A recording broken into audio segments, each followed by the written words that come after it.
Hello, my dear students. So, today we are going to finish the theoretical part of this chapter. आज हम ये chapter का theoretical part ख़त्म कर देंगे और कल से हम एक्सरसाइज स्टार्ट कर देंगे. So basically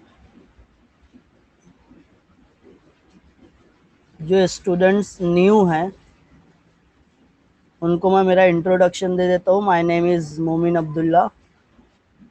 my qualification is MSc B.Ed and I am teaching physics to class 11th and class 12th student for the past 7 years. तो महाराष्ट्र बोर्ड के स्टूडेंट्स को पिछले 7 सालों से मैं फिज़िक्स पढ़ा रहा हूँ. तो बेसिकली आज जो लेक्चर हम पढ़ने वाले हैं उसमें हम एरर्स इन मेजरमेंट्स ये पढ़ेंगे. उसके बाद सिग्निफिकेंट फिगर्स है वो पढ़ने वाले हैं. अभी तक हम डायमेंशनल एनालिसिस कर रहे थे. लास्ट लेक्चर में हम डायमेंशनल एनालिसिस और उसके यूजेस पढ़े थे. उसके बाद जो टॉपिक है accuracy, precision and uncertainty to measurement, वो आपका ओमिटेड पार्ट है. तो हम यहाँ पे उसको स्किप करते हुए आगे बढ़ते हैं और एरर्स इन मेजरमेंट से स्टार्ट करते हैं. तो बेसिकली एरर्स इन मेजरमेंट में जो फर्स्ट टाइप का एरर है वो है सिस्टमैटिक एरर. फिर सिस्टमैटिक एरर को भी हम 3 कैटेगरी में डिवाइड कर लेते हैं. एक होता है इंस्ट्रूमेंटल एरर, एक होता है error due to imperfection in experimental techniques और एक होता है पर्सनल एरर. तो ये जो एरर्स है सिस्टमैटिक एरर उसके 3 टाइप्स होते हैं. ये तीनों टाइप्स को हम बहुत डिटेल में पढ़ने वाले हैं. इंस्ट्रूमेंटल एरर क्या होता है वो भी पढ़ेंगे. Error due to imperfection in experimental technique ये सेकंड टाइप का एरर भी पढ़ने वाले हैं और पर्सनल एरर. तो सिस्टमैटिक एरर्स में जो फर्स्ट टाइप का एरर है इंस्ट्रूमेंटल एरर, हम क्या पढ़ रहे हैं? Systematic errors. सिस्टमैटिक एरर में आपका जो फर्स्ट टाइप का एरर है वो है आपका इंस्ट्रूमेंटल एरर. तो नाम से ही समझ में आ रहा है कि ये एरर किसका है? इंस्ट्रूमेंट का है. फॉल्टी इंस्ट्रूमेंट की वजह से आप जो चीज़ मेजर कर रहे हो, अभी हम चैप्टर कौन सा पढ़ रहे हैं? Units and measurement. तो हमको क्या करना है? बहुत सारी फिजिकल क्वांटिटीज़ को मेजर करना है और वो फिजिकल क्वांटिटीज़ को मेजर करने के लिए हम डिवाइस यूज़ करते हैं. वो डिवाइस को हम इंस्ट्रूमेंट बोलते हैं. अब इंस्ट्रूमेंट हम घर में नहीं बनाते, ये कंपनी से मैन्युफैक्चर होके आता है. तो अब इंस्ट्रूमेंट बनाते टाइम जो एरर्स आ जाते हैं हम उसको इंस्ट्रूमेंटल एरर बोलते हैं. Errors due to the faulty manufacturing of instrument. Instrument बनाए बट उसमें बनाते टाइम क्या हुआ? कुछ फॉल्ट आ गया, कुछ गलती हो गई. तो हम वो टाइप के एरर को क्या बोलते हैं? Instrumental error. इसको और डिटेल में समझ लेते हैं कि ये इंस्ट्रूमेंटल एरर एक्चुअल में है क्या.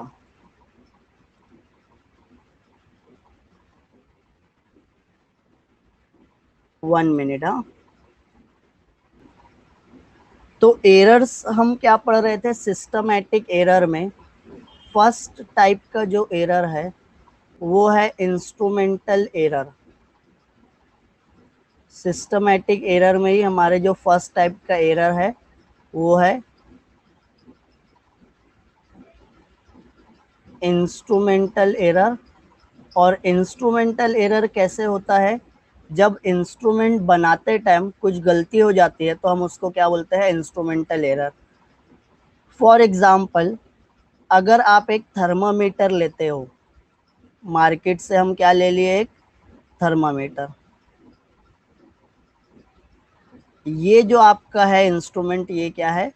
थर्मामीटर. अब थर्मामीटर से क्या होता है? थर्मामीटर से हम टेम्परेचर मेजर करते हैं, और टेम्परेचर कैसे मेजर करते हैं ये आप देखे रहोगे। इसमें जो मर्क्यूरी का लेवल होता है वो एक पर्टिकुलर हाइट पे जाता है, मर्क्यूरी का लेवल राइज होते जाता है जैसे जैसे टेम्परेचर राइज होते जाता है। अब यहाँ पे क्या होता है, ऑलरेडी प्रिंटेड होता है 0 degree, 1 degree Celsius, 2 degree Celsius, 3 degree Celsius and so on. ऐसे कुछ टेम्परेचर्स ऑलरेडी ये ग्लास का जो कवर होता है उस पे ऑलरेडी। अब जब ये इंस्ट्रूमेंट मैन्युफैक्चर कर रहे थे तो 0 डिग्री जब इसमें प्रिंट करने का टाइम आया तो एक्चुअल में क्या हुआ कि हम देखें मर्क्यूरी लेवल यहाँ तक है, मर्क्यूरी लेवल कहाँ तक राइज हुआ है, एट दिस पॉइंट। जब टेम्परेचर 0 था तो मर्क्यूरी लेवल का 0 डिग्री एक्चुअल 0 कहाँ पे आ रहा है, ये पॉइंट पे आता है। अब जब प्रिंटिंग का टाइम आया तो प्रिंटिंग के टाइम 0 को यहाँ छाप दिए, 0 कहाँ पे प्रिंट हो गया, यहाँ पे। तो अब जब 0 नीचे प्रिंट हुआ है तो ये आप बोल सकते हो ना, ये इतना पोर्शन जो है वो एरर आ गया। मतलब ऐसे ही 1 डिग्री जब एक्चुअल 1 डिग्री रहेगा वो यहाँ पे रहेगा, बट प्रिंटेड 1 डिग्री कहाँ है, यहाँ पे। एक्चुअल 2 डिग्री जो टेम्परेचर होगा वो यहाँ पे होगा, बट प्रिंटेड कहाँ है, यहाँ पे। तो ऑलरेडी ये एरर क्या हुआ, ये तुम्हारी गलती नहीं है, ये किसकी वजह से आया है, फॉल्टी इंस्ट्रूमेंट की वजह से आया है। इंस्ट्रूमेंट ही फॉल्टी है, तो इसको हम क्या बोलते हैं, इंस्ट्रूमेंटल एरर। अब अगर सेकंड एग्जांपल हम लेते हैं, आप करंट मेजर करने वाली डिवाइस देखे हो ना, करंट मेजर किससे करते हैं हम, एमीटर से करते हैं। एमीटर में क्या होता है, कुछ रीडिंग्स होती है 0 डिग्री, फिर यहाँ पे कुछ रहेगा 10 मिली एम्पियर, फिर यहाँ पे कुछ होगा 20 मिली एम्पियर, फिर कुछ रीडिंग्स होगी, ये होगा 30। तो ये क्या है, करंट है मिली एम्पियर में। अब यहाँ पे नीडल है, और जब आप ये कनेक्शन नहीं किए हो, विदाउट एनी कनेक्शन, आप क्या किए हो, आप कनेक्शन किए भी नहीं हो, तब भी ये रीडिंग, ये नीडल कहाँ पे बता रहा है, 5 पे बता रहा है। तो यहाँ पे बिना कनेक्ट किए सर्किट में आपको रीडिंग बता रही है, इससे 5 से नीचे नहीं जा रही है। तो ये एग्जैक्टली 0 पे आना चाहिए थी, कहाँ पे आना चाहिए थी, 0 पे, बट ये अभी है कहाँ पे, 5 पे, बिना कनेक्शन किए। तो विदाउट एनी कनेक्शन इसमें क्या हो रहा है, कुछ करंट शो कर रहा है। तो ये किसका फॉल्ट है, तो ये इंस्ट्रूमेंट का फॉल्ट है, ये इंस्ट्रूमेंट ही क्या है, फॉल्टी है। फॉल्टी इंस्ट्रूमेंट की वजह से जो एरर आता है उसको हम इंस्ट्रूमेंटल एरर बोलते हैं। अब उसके बाद सेकंड टाइप का जो एरर था वो क्या था, error due to imperfection in experimental techniques. हम सिस्टमैटिक एरर में सेकंड टाइप का एरर पढ़ने वाले हैं। सेकंड टाइप का एरर क्या पढ़ेंगे हम,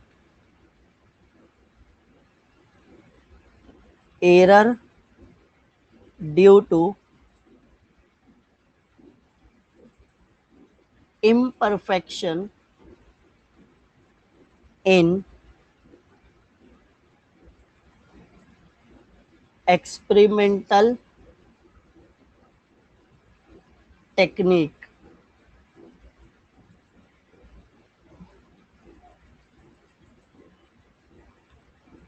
अब ये एरर किसकी वजह से आया, इम्परफेक्शन एक्सपेरिमेंटल टेक्निक, जो एक्सपेरिमेंट परफॉर्म करने की टेक्निक होती है वो टेक्निक गलत है।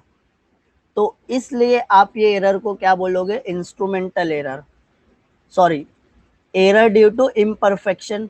सब सही है, यहाँ पे इंस्ट्रूमेंट भी क्या है, इंस्ट्रूमेंट भी करेक्ट है, बट जो टेक्निक आप यूज कर रहे हो वो इंस्ट्रूमेंट को यूज करने के लिए वो टेक्निक रॉन्ग है। अगर आपके यूज करने की टेक्निक रॉन्ग है तो आप इसको क्या बोलोगे, error due to imperfection experimental technique. For example, एक बीकर होता है, बीकर में क्या किए हम, लिक्विड लिए हैं, this beaker is filled with liquid, liquid से फिल्ड है। और यहाँ पे ना आप केमिस्ट्री लैब में जाओगे तो यहाँ पे देखोगे कि बीकर में लिखे होता है 10 ml, 20 ml, 30 ml और यहाँ पे ऐसा 40 ml। तो अब ये पॉइंट पे आएगा तो 10 ml, ये पॉइंट पे अगर लिक्विड ये लेवल तक है तो आप बोलोगे 10 ml है, लिक्विड का लेवल 20, यहाँ पे 20, यहाँ पे 30, यहाँ पे 40। तो अब क्या किया, हमको 40 ml लिक्विड लेना था, बट 40 ml लिक्विड आप लेते टाइम क्या किए, ये इंस्ट्रूमेंट को क्रॉस कर दिए। अब आप ये इंस्ट्रूमेंट कैसा पकड़े हो, क्रॉस पकड़े हो, क्रॉस पकड़े हो मतलब ये कुछ ऐसा क्रॉस कर दिए। तो अब वाटर का लेवल तो ऐसा बताने वाला है, स्ट्रेट जाने वाला है ये वाटर का लेवल, और क्रॉस करने की वजह से आपको यहाँ पे क्या मिल रहा है, 40 ml लिक्विड, यहाँ पे 30 ml लिखा है, यहाँ पे 20 ml लिखा है, यहाँ पे 10 ml लिखा है। तो ये लिक्विड लेवल तो 40 तक आ गया, बट आपको भी पता है कि ये टेक्निक सही नहीं है ना, दिस इज रॉन्ग टेक्निक, ये जो टेक्निक है ये रॉन्ग है। इसको अगर आप स्ट्रेट रखते हो तो ये टेक्निक को हम बोलेंगे this technique is right technique. तो अब ये वाटर जो इसमें फिल्ड है बीकर ए में और एक बीकर है बी, तो ए वाले में जो लिक्विड फिल्ड है उसका वॉल्यूम 40 ml है क्या, मेरे को बताओ तो चैट सेक्शन में कितने स्टूडेंट है ऑनलाइन जो मेरी आवाज सुन रहे हैं। ये जो ए बीकर ए है उसमें आप क्या किए, रीडिंग ले लिए क्रॉस करके 40 पे आ गया, बट 40 ml लिक्विड है क्या, यस और नो, जल्दी से चैट सेक्शन में लिख के बताओ। नहीं है। तो ये वाली जो टेक्निक है, टेक्निक ए, वो रॉन्ग है या राइट है, टेक्निक ए आपकी रॉन्ग है या राइट है, रॉन्ग है। और टेक्निक बी जिसको आपको स्ट्रेट रखना था, एक लेवल में रखना था, तो ये टेक्निक सही है, राइट। टेक्निक बी अगर मैं बात करता हूँ तो ये सही है या गलत है, आप देखें अभी तक 40 पे नहीं आया, फिर आप इसको क्या किए 40 पे लेवल कर लिए। अब आप बोलते हो टेक्निक बी, तो यहाँ पे इंस्ट्रूमेंट गलत है क्या, इंस्ट्रूमेंट में फॉल्ट है क्या, ये बताओ।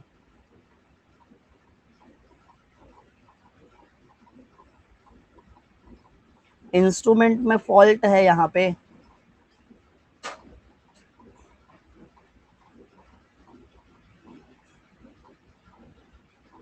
नहीं, इंस्ट्रूमेंट राइट है। तो जो फर्स्ट एरर हम पढ़े थे इंस्ट्रूमेंटल एरर, वो क्या इंस्ट्रूमेंट ही रॉन्ग बना है, ये सब रीडिंग अगर गलत प्रिंटेड है तो हम बोलेंगे इंस्ट्रूमेंटल एरर है, बट ये रीडिंग सही है, यहाँ पे 40 ml मिलता है, इंस्ट्रूमेंट की कुछ गलती नहीं है, ये जो पर्सन यूज कर रहे हैं मेजर करने की टेक्निक उसको नहीं पता है, तो ये हम बोल देंगे error due to imperfection in experimental technique.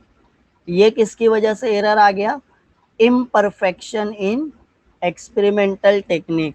तो ये टाइप के एरर को हम क्या बोलते हैं, error due to imperfection in experimental. ये सिस्टमैटिक एरर का सेकंड पार्ट है। उसके बाद हम थर्ड पॉइंट पढ़ लेते हैं। थर्ड पॉइंट क्या है, पर्सनल एरर। सिस्टमैटिक एरर्स में थर्ड पॉइंट, थर्ड एरर है पर्सनल एरर। अब पर्सनल एरर का मतलब क्या है, जो पर्सन रीडिंग ले रहा है उसकी गलती है। किसका फॉल्ट है यहाँ पे? पर्सन का फॉल्ट है, या जो ऑब्जर्वर है, जो ऑब्जर्व कर रहा है, या जो रीडिंग ले रहा है उसका फॉल्ट है। तो यहाँ पे अगर पर्सन का फॉल्ट होता है, जो पर्सन रीडिंग ले रहा है, तो उसको हम क्या बोलते हैं? Personal error. अब फॉर एग्जाम्पल आप क्या करते हो, एक लाइन है उसकी लेंथ मेजर कर लिए with the help of scale.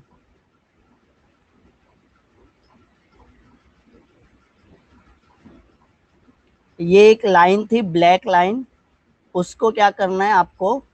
इसकी लेंथ मेजर करना है।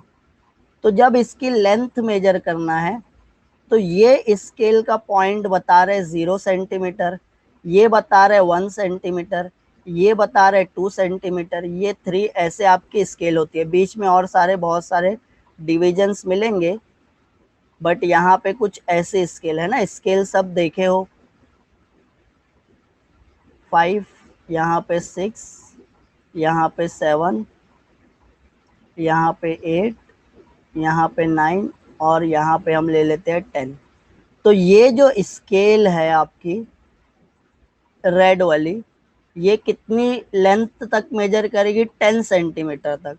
बट उसके लिए क्या करना पड़ेगा आपको? ये जो लाइन का स्टार्टिंग पॉइंट है, यहाँ पे 0 कोइंसाइड होना चाहिए।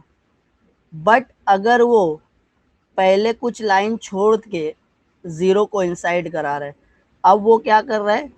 लाइन यहाँ से स्टार्ट हुई है और वो 0 यहाँ पे रख रहा है, तो ये तो रीडिंग जो बताएगा ये एरर रहेगा या नहीं रहेगा? उसको 0 कहाँ रखना था? पॉइंट ए पे, बट वो 0 कहाँ रखा? बीच में कोई पॉइंट पे। तो पॉइंट ए से बी की लेंथ सही बताएगा क्या? नहीं। तो ये इंस्ट्रूमेंट भी सही है, बट ये आदमी क्या है, ये आदमी को रीडिंग लेने आती नहीं।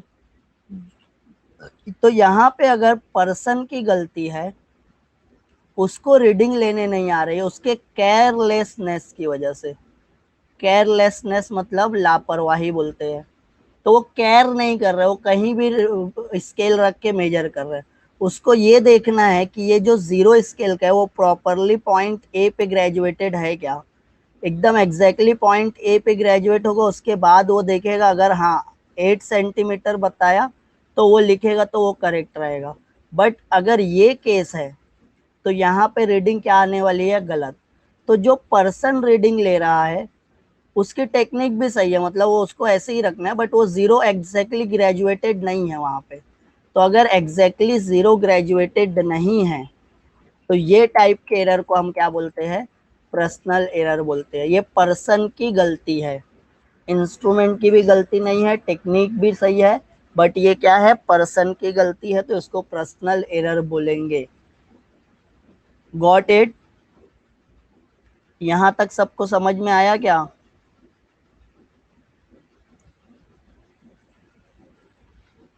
किसी को कुछ डाउट्स है?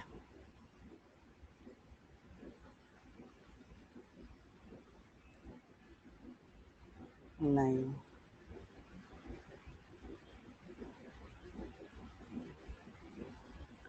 अच्छा, इससे पहले वाला लेक्चर मेरा कौन कौन नहीं देखा है? आज कोई ऐसा स्टूडेंट है कि जिसका फर्स्ट डे है? फर्स्ट डे वाले ऐसा फर्स्ट लिख के सेंड करो तो मेरे को। मायू फर्स्ट डे है। इससे पहले वाला लेक्चर देखे तुम मेरा, जो रिकॉर्डेड है ऑलरेडी?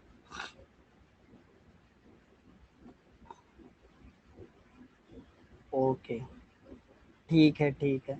तो मेरे को ना एक्चुअली ब्रेकआउट सेशन लेना है। टीम वगैरह बन गई है सर, अपने 1.7 पढ़ा है। 1.7 क्या? एक्यूरेसी, प्रिसिशन एंड अनसर्टेनिटी ना बेटा, वो ओमिटेड है, वो रिड्यूस सिलेबस हुआ है, तो यही से वो पढ़ाए नहीं। वो वैसे कुछ ज़्यादा इम्पोर्टेंट भी नहीं है, वो एक बार रीड करोगे तुमको समझ में आ जाएगा।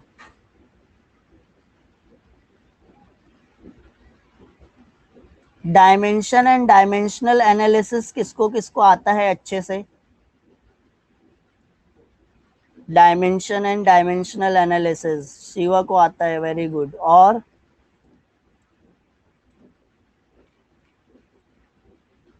चलो एक क्वेश्चन पूछता हूँ, ये ब्रेकआउट सेशन होने वाला है आपका, टीम रेडी है? दो टीम है, आपको पता है ना आपकी टीम कौन सी है? देखते हैं किसका आंसर सही आता है। हो रेडी हो लेने का एक ब्रेकआउट सेशन? बहुत से स्टूडेंट्स नए आए होंगे तो उनको पता नहीं होगा, तो वो देख लेते हैं आज एक ब्रेकआउट सेशन लेके।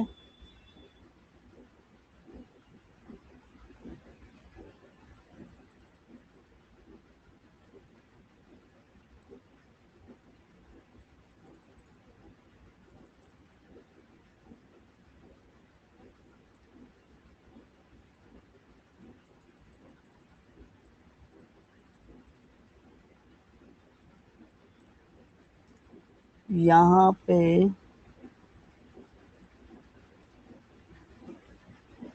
एक मिनट, हाँ। फंडामेंटल एंड डिराइव क्वांटिटी पढ़े हो ना? चलो जल्दी से ये क्वेश्चन का आंसर दे दो फिर।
तो आई होप तुमको समझ में आया रहेगा, अच्छा लगा रहेगा, मजा आई रहेगी।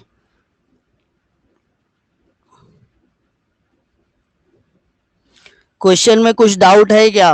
एकदम सिंपल क्वेश्चन है, इससे इजी क्या रहेगा? एक और चाहिए ब्रेकआउट के लिए?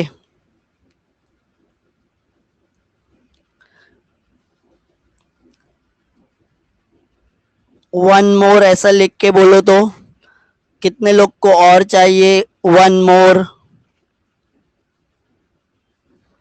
वन मोर मिसबा को और शिवा को वन मोर, ओके। और किसको चाहिए एक और ब्रेकआउट सेशन? ये ऑल स्टार्स वाले पीछे रह गए। अच्छा, चैट में थोड़ा प्रॉब्लम है, ठीक है बेटा, कोई बात नहीं, कोई बात नहीं। ठीक है, चलो एक और क्वेश्चन आ रहा है। तो ये अगला क्वेश्चन,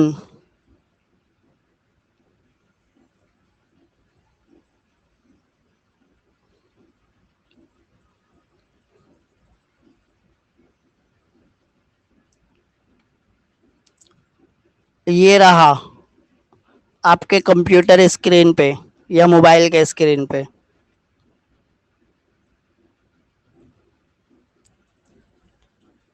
अच्छा, ये हो गया है, सॉरी सॉरी, ये अभी पूछे ना। चलो दे दो आंसर फिर से।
चलो एक क्वेश्चन पूछ लेंगे, वो बाद में पूछेंगे मगर लेक्चर के बाद, लेक्चर के एंड में।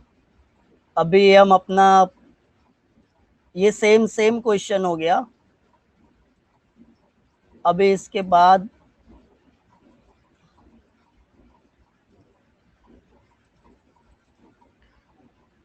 एरर्स पे आ जाते हैं हम, अपनी पढ़ाई जो टॉपिक था उस पे आ जाते हैं।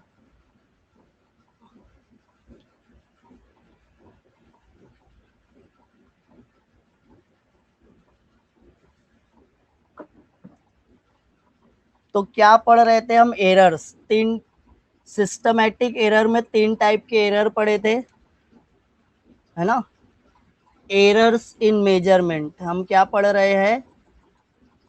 Errors in measurement.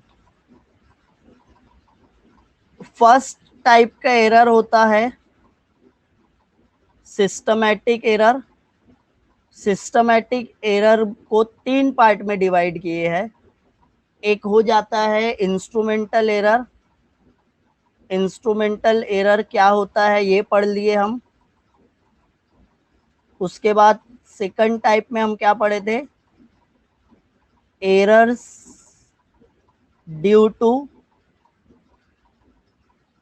imperfection in experimental techniques। Experimental technique ही गलत है तो उसकी वजह से एरर आता है कुछ। उसके बाद हम थर्ड क्या पढ़े? Personal error. राइट, तो ये अभी सबको समझ में आता है, राइट, ये हम समझ लिए हैं। अब उसके बाद जो सेकंड टाइप का एरर है ना, वो होता है रैंडम एरर। क्या रहेगा? Random error. ये एरर्स के बाद ना हम इसको मिनिमाइज कैसे कर सकते हैं, ये इसको सॉल्व कैसे कर सकते हैं, इसको हटा कैसे सकते हैं, वो भी देखना है। हम चाहते हैं कि हमारी रीडिंग जो हो ना वो परफेक्ट हो, तो उसमें एरर कम से कम आए। तो ये तो हम एरर्स के बारे में पढ़ रहे थे, सिस्टमैटिक हो गया। रैंडम, अब रैंडम एरर क्या होता है उसको थोड़ा सी पढ़ लेते हैं। हम सेकंड टाइप का एरर पढ़ रहे हैं, random error.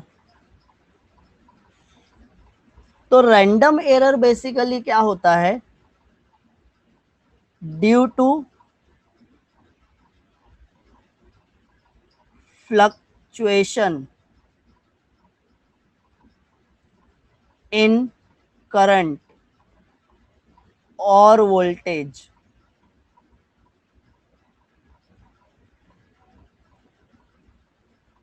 Due to variation in temperature and pressure. Random error किसकी वजह से होता है? आप कोई इलेक्ट्रिकल वाला एक्सपेरिमेंट कर रहे हो, ये रहा आपका एमीटर, ये 0 पे, ये 10, ये 20, ये 30 ऐसे रीडिंग बता रहे। अब आपके घर में जो करंट आता है, तो ये खंबे में से कुछ वायर आया है ना, ये वायर, अब यहाँ पे जो करंट जा रहा है वो फ्लक्चुएट होता है, कभी कभी ऐसा फ्लक्चुएट होता है, कम ज्यादा होता है, राइट।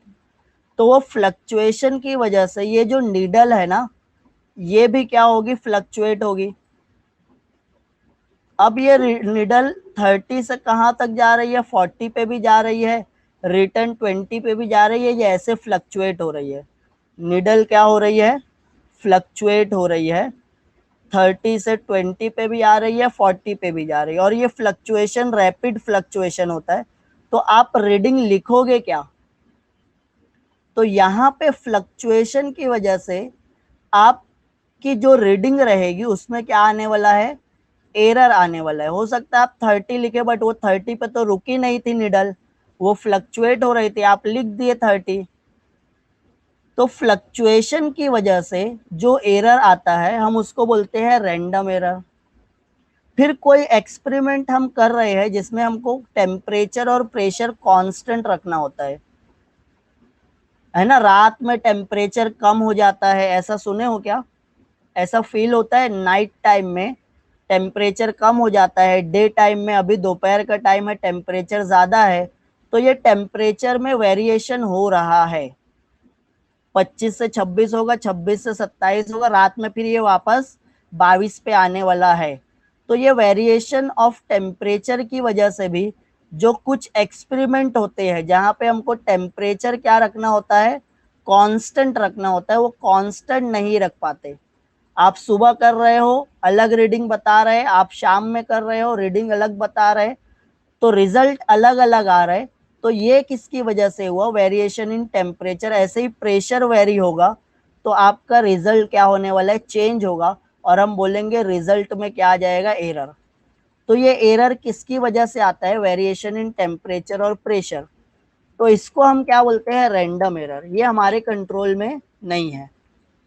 अब ये जितने भी एरर पढ़ रहे हैं ना हम इससे पहले क्या पढ़े थे, सिस्टमैटिक एरर में जो 3 टाइप के पढ़े थे, उसके बाद रैंडम एरर में पढ़े, ये कुछ रैंडम एरर किसकी वजह से आते हैं वो पढ़े। तो ये सब जो एरर्स आ रहे हैं, ये सब जो एरर्स आ रहे हैं ना, इनको मिनिमाइज करना है या इनको कैलकुलेट करना है। तो नेक्स्ट हम पढ़ने वाले हैं एस्टिमेशन ऑफ एरर्स।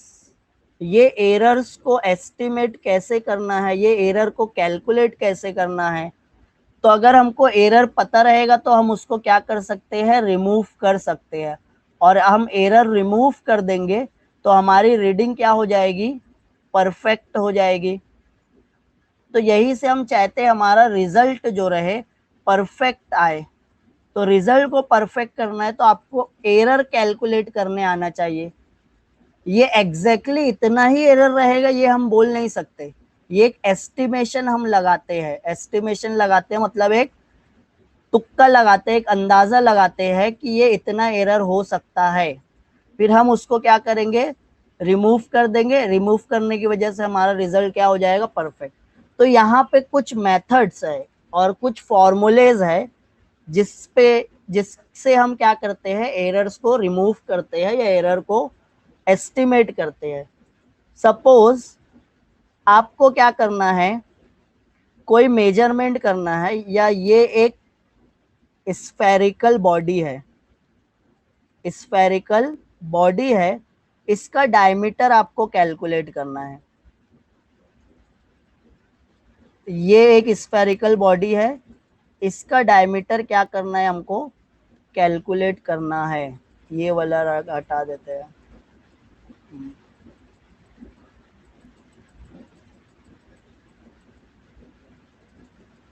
ये डायमीटर हम क्या करेंगे, कैलकुलेट करेंगे। तो ये डायमीटर जब मैं मेजर करूंगा ना, तो फर्स्ट टाइम मैं मेजर करूंगा, एक रीडिंग लिया, डायमीटर को मैं बोलूंगा A1 है। फिर मैं दूसरे स्टूडेंट्स को बोलूंगा तुम भी मेजर करो। तो दूसरा स्टूडेंट्स मेजर करेगा, वो कुछ रीडिंग लिखेगा A2। थर्ड स्टूडेंट आएगा, वो कुछ रीडिंग लिखेगा A3। ऐसे क्या करेंगे, हम एक ही चीज को बार बार मेजर कर लेंगे। तो अब हो सकता है अगर ये फर्स्ट वाले में जो एरर था वो सेकंड वाले में एरर कम हो जाए, या जो सेकंड वाले में एरर था वो थर्ड वाले में एरर कम हो जाए। तो इसकी वजह से एक ही चीज क्या कर रहे हैं, हम बार बार मेजर कर रहे हैं। अगर एक ही चीज बार बार मेजर करोगे तो आपका गलती करने के चांसेस कम हो जाते हैं। तो फिर अब ये इतनी डायमीटर फाइंड आउट कर लिया, मेरे पास n नंबर ऑफ डायमीटर है, n number of value of diameter. Diameter की वैल्यू मेरे पास कितनी है, n नंबर ऑफ वैल्यू है। तो ये n number of value of diameter है, बट मेरे को फॉर्मूले में ना एक ही यूज करना है।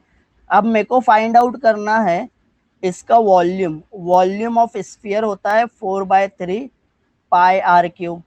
अब यहाँ पे आर क्या है, रेडियस है। रेडियस कैसे आएगा, डायमीटर से आ जाएगा। तो ये जो डायमीटर हम मेजर किए हैं उसमें तो हमारे पास 1 2 3 4 4 वैल्यू, इतनी n नंबर ऑफ वैल्यू है। मेरे को यहाँ पे रेडियस की वैल्यू एक ही चाहिए, तो फिर मैं क्या निकाल लेता हूँ, मैं ये सब की मीन वैल्यू निकाल लेता हूँ। और मीन वैल्यू निकालने के लिए मैं जितनी बार मेजर किया हूँ सबको ऐड कर दूंगा। मेरे पास फर्स्ट रीडिंग है, प्लस उसमें सेकंड रीडिंग कर दिया, प्लस उसमें थर्ड रीडिंग कर लिया। कहाँ तक प्लस कर लिया, N number of reading plus कर लिया और एन से डिवाइड कर लिया।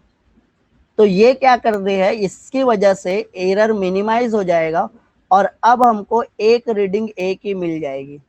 और ये जो ऊपर समेशन की है ना, इसको सिग्मा नोटेशन के साथ हम कैसे लिखेंगे, summation i from 1 to n a i. इसको हम मल्टीप्लाई कर सकते हैं 1/n। ये जो नीचे डिनोमिनेटर में n था उसको क्या किया, हम अलग लिख लिए।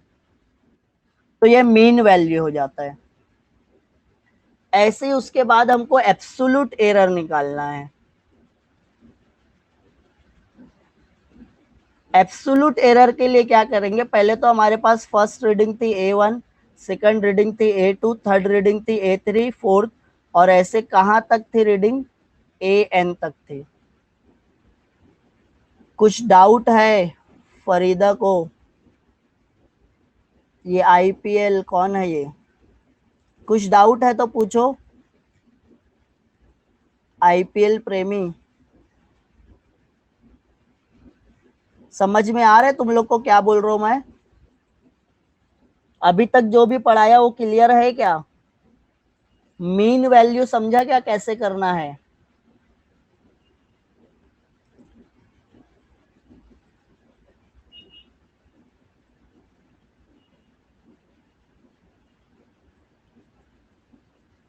तो हम क्या किए, एक ही रीडिंग को बहुत बार मेजर किए, वो सबको ऐड करके नंबर ऑफ रीडिंग से डिवाइड कर दिए। इसको ना न्यूमेरिकल जब करेंगे ना, इस पे हम कल न्यूमेरिकल्स करने वाले हैं तो और अच्छे से समझ में आएगा।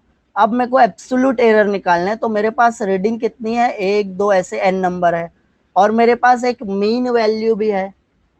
मीन वैल्यू मतलब जो मैं सबको ऐड करने के बाद निकाला था। तो अब मेरे को क्या करना है, एब्सोल्यूट एरर निकालना है। तो मैं पहले इसमें निकालूंगा फर्स्ट रीडिंग में, first absolute error. First reading में एब्सोल्यूट एरर कैसे निकालेंगे, जो मीन वैल्यू है उससे क्या करोगे, A1 को सब्ट्रैक्ट कर दोगे। ऐसे ही सेकंड रीडिंग में एब्सोल्यूट एरर कैसे निकालूंगा, जो मीन वैल्यू है उसको क्या करूंगा सेकंड वैल्यू से, और ये मॉड लगा दिए। मॉड का मतलब है डिफरेंस, निगेटिव भी वैल्यू आई तो उसको आप क्या लिखोगे, पॉजिटिव। ये होता है मॉड का काम, इसको हम मॉड्यूलस बोलते हैं, इसको शॉर्ट फॉर्म में मॉड बोलते हैं। ऐसे ही मेरे को अगर थर्ड की निकालना है एब्सोल्यूट, तो मैं मीन वैल्यू जो निकाला हूं ये वैल्यू को थर्ड वाली से माइनस कर दूंगा। पॉजिटिव आए निगेटिव आए वो एब्सोल्यूट एरर ही रहेगा। तो ऐसे एब्सोल्यूट एरर कितने आ जाएंगे, अगर nth निकालना है तो मेरे को मीन को निकाल के AN से माइनस कर दूंगा। तो ऐसे यहाँ पे हमारे पास n number of absolute error आ जाएगा। फिर उसके बाद हमको मीन एब्सोल्यूट एरर निकालना है। तो मीन एब्सोल्यूट एरर, हमारे पास mean error sorry absolute error कितना है, delta A1, delta A2, delta A3, ऐसे अप टू डेल्टा AN, ये सब एब्सोल्यूट एरर है। ये अब मीन एब्सोल्यूट एरर निकालना है, मतलब डेल्टा A मीन निकालना है। तो ये सबको ऐड करके n से डिवाइड कर दूंगा, delta A1, delta A2 up to delta AN, ये सब एब्सोल्यूट एरर है डिवाइडेड बाय n। तो ये हो जाएगा मीन एब्सोल्यूट एरर। अब नेक्स्ट हमको फाइंड आउट करना है relative error.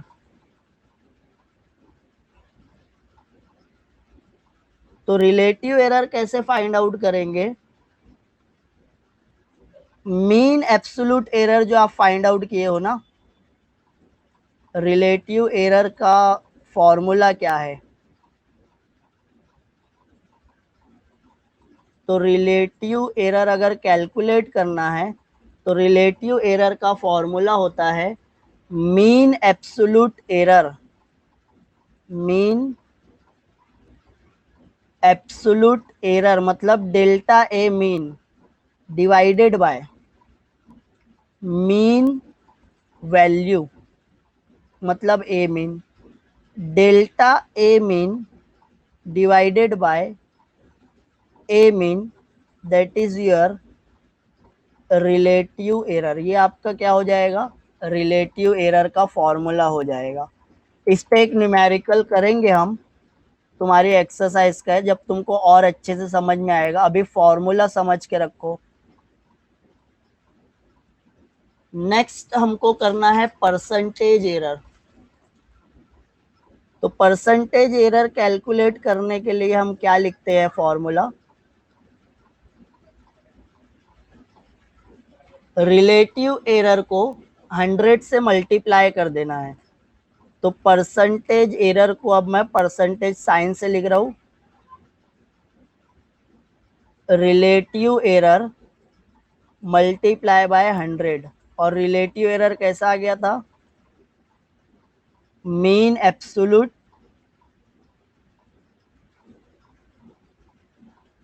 Error divided by mean value. ये आपका रिलेटिव एरर हो जाता है। रिलेटिव एरर ये हो गया आपका। इसको किससे मल्टीप्लाई करेंगे हम, इसको हम मल्टीप्लाई कर देते हैं 100 से। तो ये आपका क्या आ जाएगा, परसेंटेज एरर। ये फॉर्मूला याद रखना है।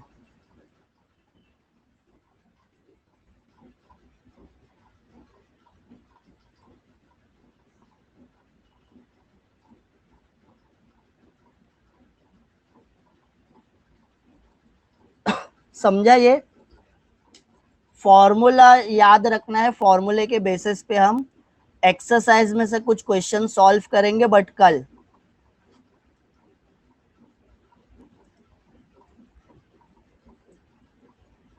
मीन वैल्यू का मतलब होता है एवरेज वैल्यू। एवरेज वैल्यू वो जो रीडिंग लिए थे ना। अच्छा चलो इस पे न्यूमेरिकल अभी कर लेते हैं। अभी इस पे न्यूमेरिकल कर लेते हैं, फिर थोड़ा सी थ्योरी रह जाएगा, वो कल पढ़ लेंगे, चलेगा।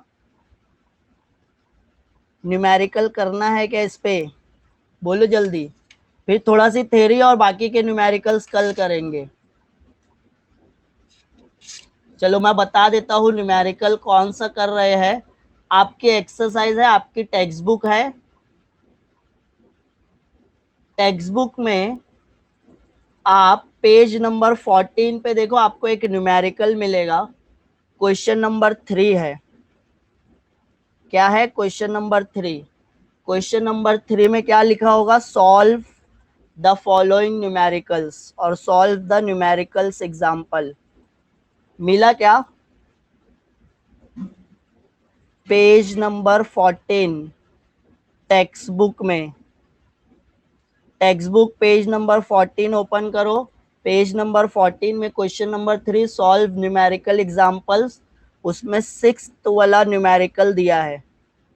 क्या दिया है, in a workshop a worker measures the length of a steel plate with a vernier calipers having a least count 0.01 centimeter. Four such measurements of length yield the following value. तो वो जो वर्नियर कैलिपर से length major किया है, वो length की उसके पास कितनी वैल्यू है, 4 वैल्यू है। 3.11 सेंटीमीटर, 3.13 सेंटीमीटर, 3.14 सेंटीमीटर, 3.14 सेंटीमीटर दिया है ऐसा। Find the mean length, the mean absolute error and the percentage error in the measured value of the length। ये समझा। तो मेरे को 4 रीडिंग दी है गिवन। फर्स्ट रीडिंग क्या है, तो मेरे पास जो फर्स्ट रीडिंग है मैं उसको A1 बोलूंगा। लेंथ है बट मैं A1 लिख रहा हूं, 3.11 सेंटीमीटर। अरे फर्स्ट रीडिंग 3.11 है ना, कि 3.13 है। अच्छा ये मीन लेंथ निकाल लिए मायू। ऐसे ही सेकंड रीडिंग है यहाँ पे 3.14 3 सेंटीमीटर, थर्ड रीडिंग है 3.14 सेंटीमीटर, फोर्थ रीडिंग है 3.14 सेंटीमीटर। ये 4 रीडिंग्स है। हमको क्या फाइंड आउट करना है? 4 लेंथ फाइंड आउट किए, अब हमको फाइंड आउट करना है मीन लेंथ। क्या फाइंड आउट करना है हमको? Mean length. उसके बाद सेकंड क्या फाइंड आउट करना है हमको? Mean absolute error. Mean absolute error find out करना है। उसके बाद थर्ड क्या करना है हमको? हमको थर्ड करना है परसेंटेज एरर। तो बेसिकली हमको सभी फाइंड आउट करना है। तो मैं जब मीन वैल्यू फाइंड आउट करूंगा ना, तो मीन वैल्यू कैसे फाइंड आउट करूंगा? अभी यहाँ पे देखो ध्यान से, मेरे को ए मीन निकालना है, मीन लेंथ निकालना है। तो जब मैं मीन लेंथ निकालूंगा तो ये चारों को ऐड कर दूंगा, A1 plus A2 plus A3 plus A4 divided by 4। 1 2 3 4 ऐसे गिनना है। 4 रीडिंग है तो 4 से डिवाइड। तो ये सबको ऐड करो तो कितना आता है देखो। तो फिर मैं क्या करूंगा, 3.11 plus 3.13 plus 3.14 plus 3.14 divided by 4। क्या हो जाएगा? 1 और 3 4 4 4 12, 12 के 2 1 2 3 4 5। तो ये हो गया मेरा 2 और 5, 3 3 3 3 12।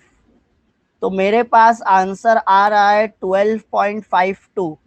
ऐड करने के बाद इतना ही आएगा क्या? देखो एक बार चेक करो, चारों रीडिंग को ऐड करने के बाद इतना ही आ रहा है।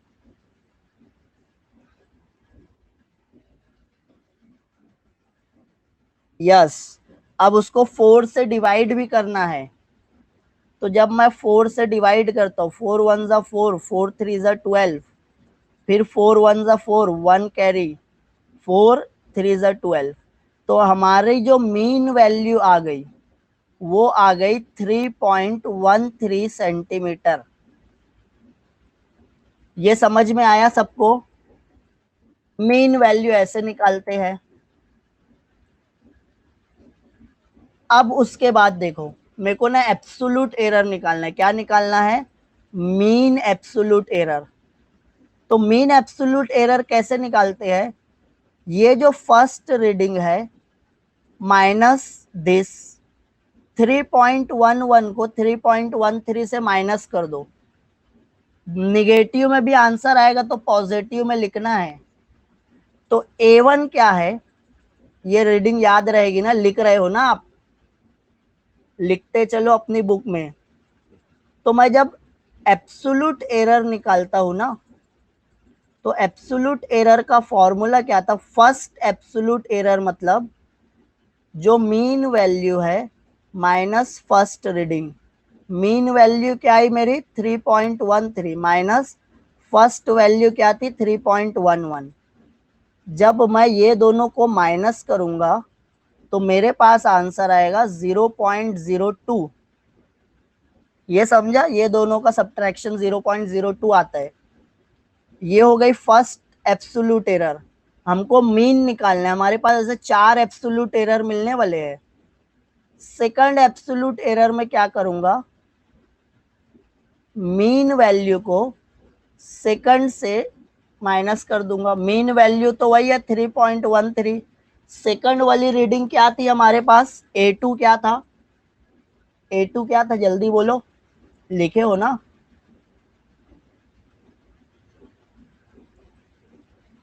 What is the value of A2? 3.13 equal है 0 आ गया। ऐसे ही थर्ड वाली reading delta A3, third absolute error.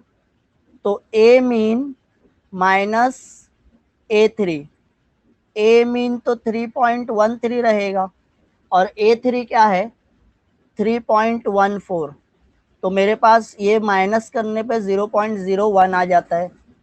Fourth वाली का भी सेम आएगा क्या? मेरे को पता है डेल्टा A4 भी सेम रहेगा 0.01। अब delta A1 first mean reading देखो क्या ही है, ये फर्स्ट वाली है, ये सेकंड वाली है, ये थर्ड वाली है, ये फोर्थ वाली है। ये एब्सोल्यूट एरर है, हमको मीन निकालना है, तो मैं ये फिर चारों को ऐड करके 4 से डिवाइड करूंगा। ये चारों को क्या कर देना है, ऐड कर देना है और 4 से डिवाइड कर देना है। तो अब मैं क्या लिखने वाला हूं, मीन एब्सोल्यूट एरर, मतलब डेल्टा ए मीन। फॉर्मूला क्या है, delta A1 plus delta A2 plus delta A3 plus delta A4 divided by 4। Delta A1 क्या मिला था,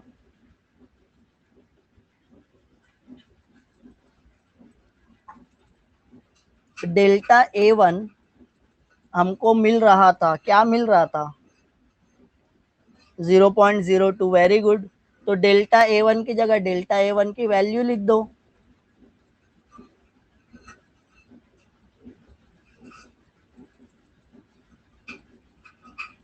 0.02। डेल्टा A2 क्या मिला था, 0 मिला था। Delta A3 0.01, delta A4 0.01 divided by 4। तो ये सबको ऐड करने के बाद 0.04 मिल रहा है क्या, उसको 4 से डिवाइड कर दोगे तो 0.1, ये हो जाता है delta a mean. This is your mean absolute error. Mean absolute error क्या हो गया, 0.01 सेंटीमीटर। इससे पहले मीन एरर क्या था,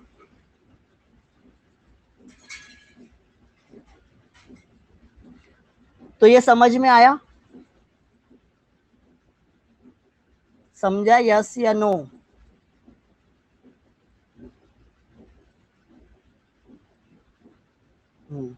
तो अब मेरे पास मीन वैल्यू क्या है वो देखेंगे। हम फाइंड आउट कर लिए ना मीन वैल्यू, तो यहां पे मैं लिख लेता हूं a mean is your mean value that is 3.13 centimetre, और मीन एब्सोल्यूट एरर मतलब डेल्टा ए मीन 0.01 सेंटीमीटर। अब मेरे को फाइंड आउट करना है परसेंटेज एरर। परसेंटेज एरर का फॉर्मूला क्या था, परसेंटेज एरर मतलब रिलेटिव एरर मल्टीप्लाई बाय 100, और रिलेटिव एरर का फॉर्मूला क्या था, delta a mean upon a mean in 200। यही था क्या परसेंटेज एरर का फॉर्मूला? तो डेल्टा ए मीन देखो क्या है 0.01 है, ए मीन क्या है 3.13 है। इसको क्या करोगे, मल्टीप्लाई करोगे 100 से, सॉरी 1000 हो गया, 100 से। तो जब ये 0.01 और 100, तो ये आंसर आएगा 1। तो अब मेरा परसेंटेज एरर क्या आने वाला है, 1/3.13। अब ये ना आपको निकालना पड़ेगा, सॉल्व करना पड़ेगा। इसको आप सॉल्व करोगे तो आपके पास आंसर हो सकता है 0.32 आए। एक बार चेक कर लेना इसको। तो ये परसेंटेज एरर कितना है, 0.32%। समझा ये? किसी को कुछ डाउट है?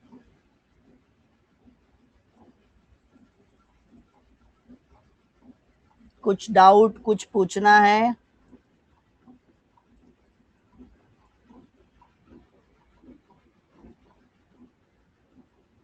एक होमवर्क दूं, आप लोग करोगे?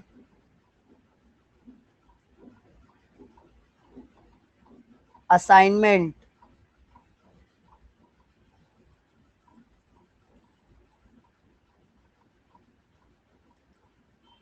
चलो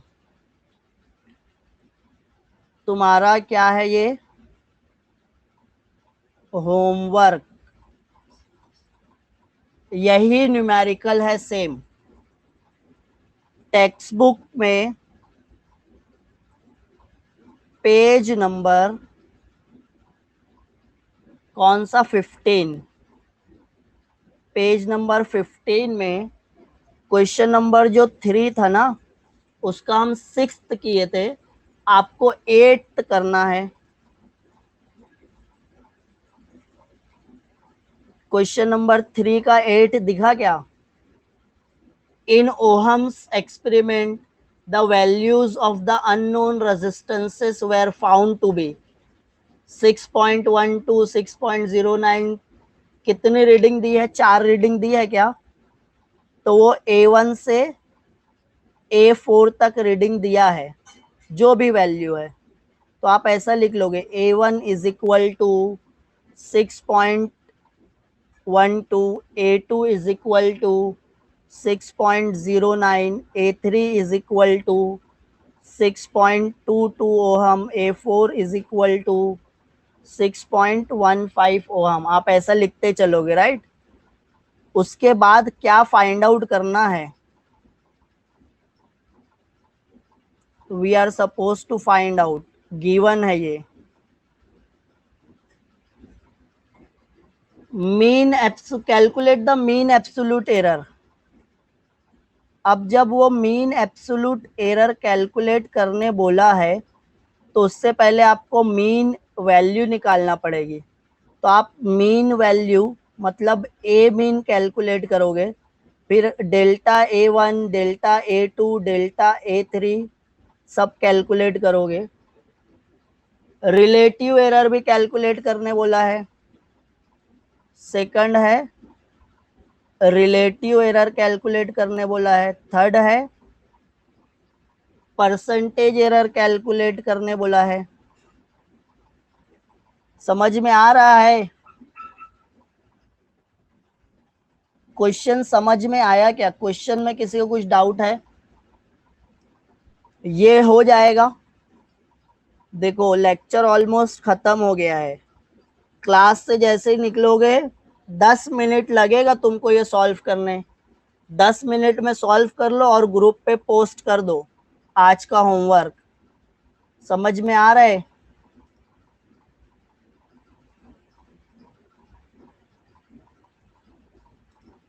हो जाएगा ये काम।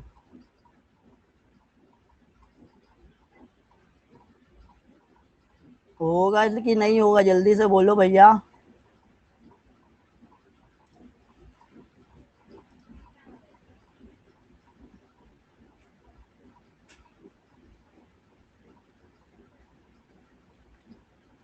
तो आज का लेक्चर आया सब अच्छे से?